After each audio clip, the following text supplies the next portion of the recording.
Hello students, আমাদের চ্যানেলে তোমাদের সকলকেই স্বাগতম। আজকের ক্লাসে আমরা ক্লাস 9 এর রায়োমার্টিন 2025 প্রশ্নবিচিত্রার ইতিহাসের থার্ড সেমেটিভের 8 নম্বর মডেল সেটের প্রশ্নোত্তরগুলি আলোচনা করব। ইতিহাসের আগের মডেল সেটগুলির প্রশ্নোত্তরের ভিডিও তোমরা যদি দেখে না থাকো, তাহলে অবশ্যই আমাদের চ্যানেলে গিয়ে দেখে নিও।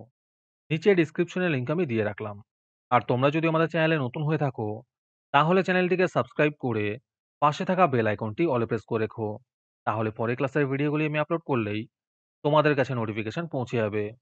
তাহলে শুরু করা যাক। বিভাগ ক এর মধ্যে আছে সঠিক উত্তরটি বেছে নিয়ে লেখো। ১ নম্বর প্রশ্ন হলো, আমি রাষ্ট্র উক্তিটি হলো চতুর্দশ লুইয়ের। ২ নম্বর প্রশ্ন হলো, কত খ্রিস্টাব্দে ফরাসি বিপ্লব অনুষ্ঠিত হয়? এর উত্তর হবে ১৭৮৯ খ্রিস্টাব্দে। ৩ নম্বর প্রশ্ন হলো, ফ্রান্সের কর ব্যবস্থায় লবণের ওপর ধার্য করের নাম ছিল গ্যাবেল। ৪ নম্বর প্রশ্ন হলো, নেপোলিয়ন সম্রাট উপাধি গ্রহণ করেন ১৮০৪ খ্রিস্টাব্দে। ৫ নম্বর প্রশ্ন হলো, সিজলপাইন প্রজাতন্ত্র গঠিত হয়েছিল ইটালিতে। ৬ নম্বর প্রশ্ন হলো, নেপোলিয়নকে যে যুদ্ধে চূড়ান্তভাবে পরাজিত করা হয়েছিল? এর উত্তর হবে ওয়াটারলুর যুদ্ধে। ৭ নম্বর প্রশ্ন হলো, কার্লসবার্গ ডিক্রি জারি করেন মেটার্নিখ। ৮ নম্বর প্রশ্ন হলো, রাশিয়ায় ভূমিদাস প্রথার উচ্ছেদ আইন ঘোষণা করা হয় ১৮৬১ খ্রিস্টাব্দে। ৯ নম্বর প্রশ্ন হলো, গ্যারিবোল্ডির বাহিনীর নাম ছিল লাল কুর্তা। ১০ নম্বর প্রশ্ন হলো, ইউরোপীয় সমাজতন্ত্রের আদিগুরু বলা হয় সেন্ট সাইমনকে। ১১ নম্বর প্রশ্ন হলো, ইংল্যান্ডে পৃথিবীর প্রথম রেলপথের সূচনা হয় ১৮২৫ খ্রিস্টাব্দে। ১২ নম্বর প্রশ্ন হলো, imperialism the high stage of capitalism গ্রন্থটির লেখক হলেন লেনিন। ১৩ নম্বর প্রশ্ন হলো, রাশিয়ার আইনসভার নাম ছিল দুমা। ১৪ নম্বর প্রশ্ন হলো, মেইন ক্যাম্প গ্রন্থটি রচনা করেন হিটলার। ১৫ নম্বর প্রশ্ন হলো, পপুলার ফ্রন্ট সরকার গঠিত হয় স্পেনে। ১৬ নম্বর প্রশ্ন হলো, দ্বিতীয় বিশ্বযুদ্ধের সময় আমেরিকার রাষ্ট্রপতি ছিলেন রুজভেল্ট। ১৭ নম্বর প্রশ্ন হলো, ডি ডে বা মুক্তি দিবস হিসেবে পরিচিত ১৯৪৪ খ্রিস্টাব্দের ৬ জুন। ১৮ নম্বর প্রশ্ন হলো, পার্ল হারবারে বোমাবর্ষণ করেছিল জাপান। ১৯ নম্বর প্রশ্ন হলো, জাতিসংঘের প্রধান কার্যালয় অবস্থিত ছিল জেনেভায়। ২০ নম্বর প্রশ্ন হলো, জাতিপুঞ্জের প্রথম মহাসচিব ছিলেন ত্রিগভিলি। তারপরে বিভাগ খ এর মধ্যে আছে এক কথায় উত্তর দাও। ১ নম্বর প্রশ্ন হলো, ফরাসি বিপ্লবের মূল আদর্শ কি ছিল? এর উত্তর হবে স্বাধীনতা, সাম্য ও মৈত্রী। ২ নম্বর প্রশ্ন হলো, নেপোলিয়নের সেনাদল কি নামে পরিচিত ছিল? এর উত্তর হবে গ্র্যান্ড আর্মি নামে। ৩ নম্বর প্রশ্ন হলো, রুশ বিপ্লবের সময় রাশিয়ার জার কে ছিলেন? এর উত্তর হবে জার দ্বিতীয় নিকোলাস। ৪ নম্বর প্রশ্ন হলো, WHO এর পুরো নাম লেখো। এর উত্তর হবে ওয়ার্ল্ড হেলথ অর্গানাইজেশন। তারপরে আছে সত্য বা মিথ্যা নির্ণয় করো। ১ নম্বর প্রশ্ন হলো, নেপোলিয়ন ছিলেন পূর্ব রাজবংশীয়। এটি মিথ্যা হবে। ২ নম্বর প্রশ্ন হলো, সেরাজেভো ছিল বসনিয়ার রাজধানী। এটি সত্য হবে। ৩ নম্বর প্রশ্ন হলো, রাশিয়ার জমিদাররা মীর নামে পরিচিত ছিল। এটি মিথ্যা হবে। ৪ নম্বর প্রশ্ন হলো, জাতিসংঘ প্রতিষ্ঠিত হয় দ্বিতীয় বিশ্বযুদ্ধের পর। এটি সত্য হবে। তারপরে আছে বামস্তম্ভের সঙ্গে ডানস্তম্ভ মেলাও। দ্বিতীয় জাস্টিনিয়ান হবে নেপোলিয়ন। ওয়েল্ড পলিটিক হবে দ্বিতীয় উইলিয়াম। এপ্রিল থিসিস হবে লেনিন। ১৪ দফা নীতি হবে উইলসন। তারপরে আছে নিচের বিবৃতিগুলির সঙ্গে মানানসই ব্যাখ্যাটি বেছে নিয়ে লেখো। ১ নম্বর বিবৃতি হলো, নেপোলিয়নকে বিপ্লবের সন্তান বলা হয়। এর উত্তর হবে ব্যাখ্যা সি। নেপোলিয়ন বিপ্লবের সাম্য, মৈত্র ও স্বাধীনতার আদর্শ বাস্তবায়িত করেছিল। ২ নম্বর বিবৃতি হলো, হেটে ছিল মূলত শহরের সবচেয়ে গরিব ও দুর্দশাগ্রস্ত অঞ্চল।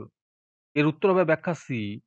এখানে সাধারণত শহরে দরিদ্র শ্রমিকদের বসবাস ছিল। ৩ নম্বর বিবৃতি হলো, রুশীকরণ নীতির বিরুদ্ধে সোভিয়েত রাশিয়ায় প্রবল বিক্ষোভ শুরু হয়। এর উত্তর হবে ব্যাখ্যা বি। চার সরকার অরুশদের ওপর রুশ ভাষা, সংস্কৃতি ও কৃষ্টি চাপিয়ে দেয়। ৪ নম্বর বিবৃতি হলো, জাতিসংঘ ব্যর্থ হয়েছিল। এর উত্তর হবে ব্যাখ্যা বি। নিজস্ব সেনাবাহিনীর অভাবে। আজকের ক্লাসের ফ্রি পিডিএফটি পাওয়ার জন্য প্রথমে তোমাদের এই ভিডিওটিকে লাইক করতে হবে। তারপরে আমাদের চ্যানেলটিকে সাবস্ক্রাইব করে তার একটি স্ক্রিনশট তুলে আমাদের হোয়াটসঅ্যাপ নাম্বার 7501121499 এ পাঠালেই তোমরা ফ্রি পিডিএফটি পেয়ে যাবে। আর বাকিরা ৳৩ দিয়ে আজকের ক্লাসের সম্পূর্ণ মডেল সেটটি আমাদের কাছ থেকে নিতে পারো। তারপরে বিভাগ গ এর মধ্যে আছে ২-৩টি বাক্যে নিচের প্রশ্নগুলির উত্তর দাও। যেকোনো ১১টি করতে বলেছে। এই প্রশ্নের উত্তরগুলি আমি তোমাদের দেখিয়ে দিচ্ছি। তোমরা দেখে, দেখে নোট ডাউন করে নিও। ১ নম্বর প্রশ্ন হলো, ইনটেনডেন্ট কাদের বলা হতো? ২ নম্বর প্রশ্ন হলো, বিপ্লব পূর্ববর্তী ফরাসি সমাজে ৩য় সম্প্রদায় কারা ছিলেন? ৩ নম্বর প্রশ্ন হলো, পিরামিডের যুদ্ধ কবে কাদের মধ্যে হয়েছিল? ৪ নম্বর প্রশ্ন হলো, শত দিবসের রাজত্ব বলতে কি বোঝো? ৫ নম্বর প্রশ্ন হলো, কোন বছরকে কেন বিপ্লবের বছর বলা হয়?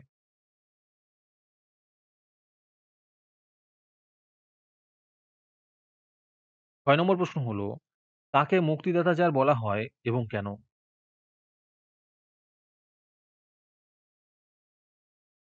৭ নম্বর প্রশ্ন হলো, ত্রিশক্তি মৈত্রীর অন্তর্ভুক্ত দেশগুলির নাম লেখো। ৮ নম্বর প্রশ্ন হলো, কবে কাদের মধ্যে তিমোনেস্কির সন্ধি হয়?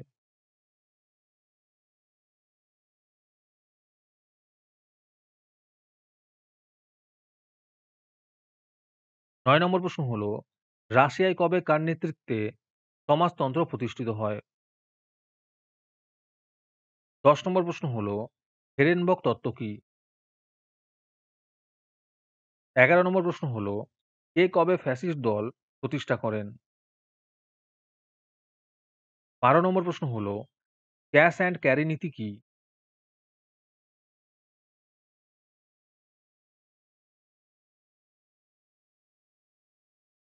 ১৩ নম্বর প্রশ্ন হলো, জাতিসংঘ প্রতিষ্ঠার ২টি উদ্দেশ্য উল্লেখ করো। ১৪ নম্বর প্রশ্ন হলো, ভেটো কি? তারপরে বিভাগ ঘ এর মধ্যে আছে ৭-৮টি বাক্যে নিম্নলিখিত প্রশ্নগুলির উত্তর দাও। ১ নম্বর প্রশ্ন হলো, বাস্তিল দুর্গের পতনের গুরুত্ব লেখো।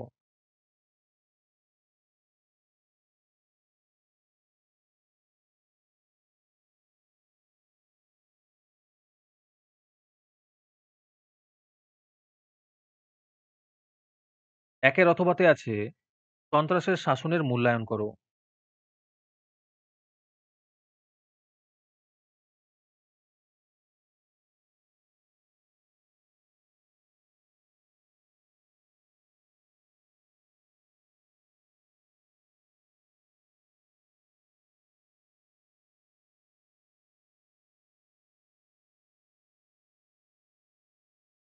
২ নম্বর প্রশ্ন হলো, কোড নেপোলিয়নের টিকা লেখো।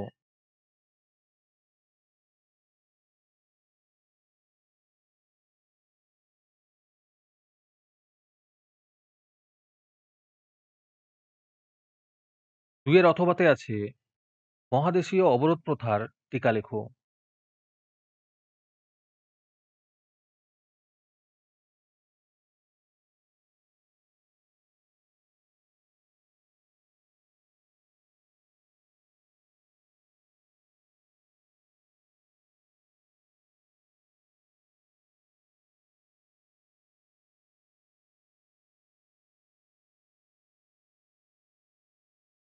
তিন নম্বর প্রশ্ন হলো, ভিয়েনা সম্মেলনের উদ্দেশ্য ও গৃহীত নীতিগুলি উল্লেখ করো।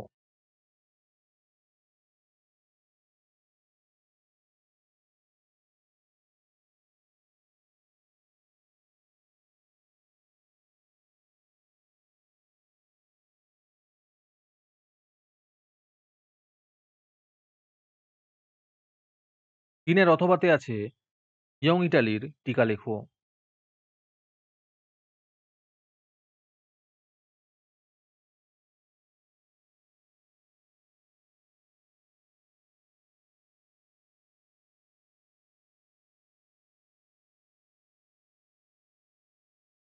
৪ নম্বর প্রশ্ন হলো, ইংল্যান্ডে কেন ১ম শিল্প বিপ্লব হয়েছিল?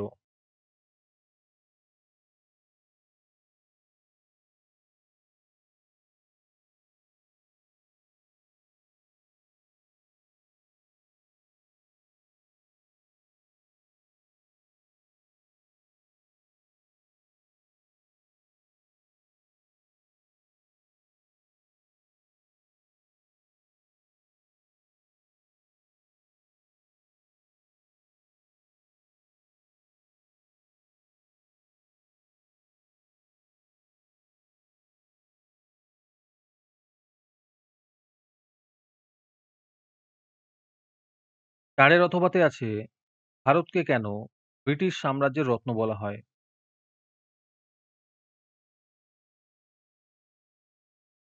৫ নম্বর প্রশ্ন হলো, মহামন্দার টিকা লেখো।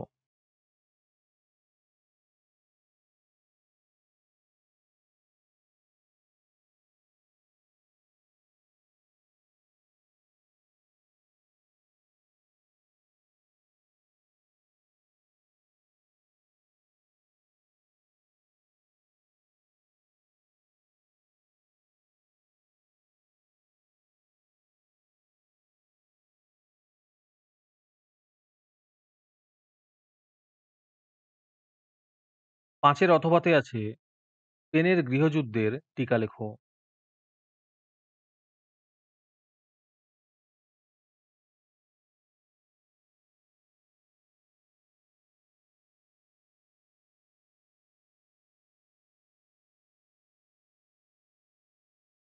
৬ নম্বরে আছে, রোম বার্লিন টোকিও অক্ষশক্তি জোটের টিকা লেখো। ৬ এর অথবাতে আছে, আন্তর্জাতিকতাবাদের টিকা লেখো।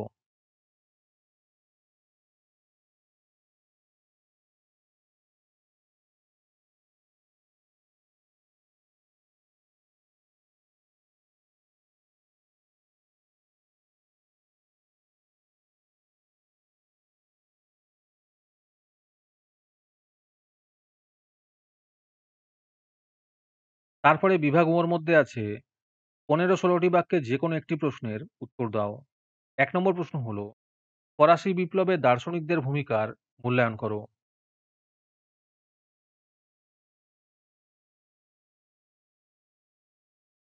মডেল সেট সম্পর্কিত তথ্য পাওয়ার জন্য আমাদের হোয়াটসঅ্যাপ চ্যানেল এবং এক্সামের সাজেশনের জন্য আমাদের টেলিগ্রাম চ্যানেল তোমরা জয়েন করতে পারো।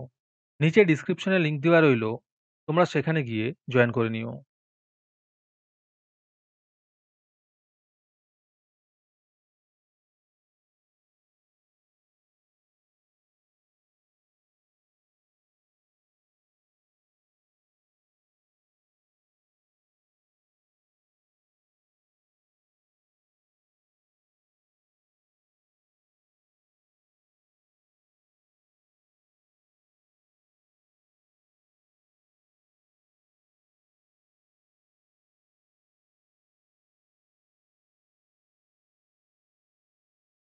দুই নম্বর প্রশ্ন হলো, বিসমার্কের নেতৃত্বে জার্মানির ঐক্য আন্দোলনের পরিচয় দাও।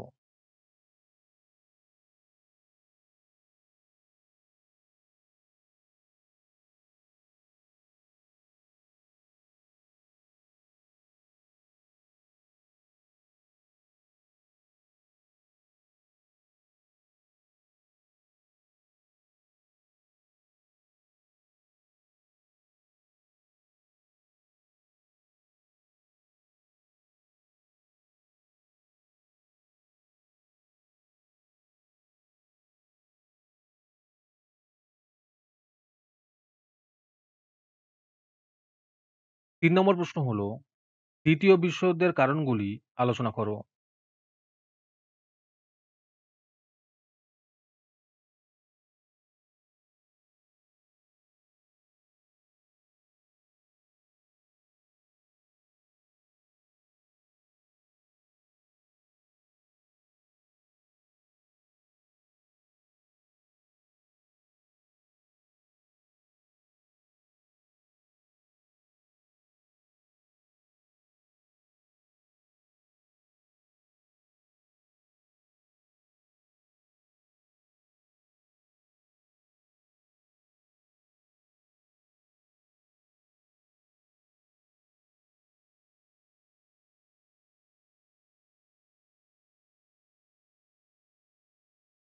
আজকের ক্লাসটি তোমাদের ভালো লেগে থাকলে ভিডিওটিকে লাইক এবং চ্যানেলটিকে সাবস্ক্রাইব করে দিও।